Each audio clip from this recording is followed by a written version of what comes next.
Pope Francis will be in America in less than a week, and Eyewitness News is your source for in-depth coverage. All this week, we're looking at how the Pope has touched lives here in Rhode Island. Eyewitness News anchor Mike Montecalvo has a preview of how the historic visit will be felt close to home in the Diocese of Providence. 150 countries will be represented next week when Pope Francis arrives in Philly for the World Meeting of Families. And while the excitement is building around the world, it's also being felt right here in Rhode Island.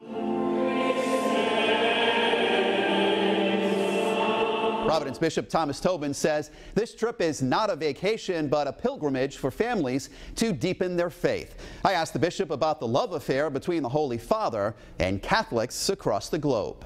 He challenges people, but he also does so with a great deal of humility and compassion and love. It's a unique blend of virtues and personality traits that I think makes the Holy Father very interesting and very appealable to people. Bishop Tobin will be going to Washington next week for the Pope's visit to the nation's capital. Tonight on Eyewitness News at 6, I asked the bishop what he would ask the Pope if he gets the opportunity. Mike Montecalvo, Eyewitness News.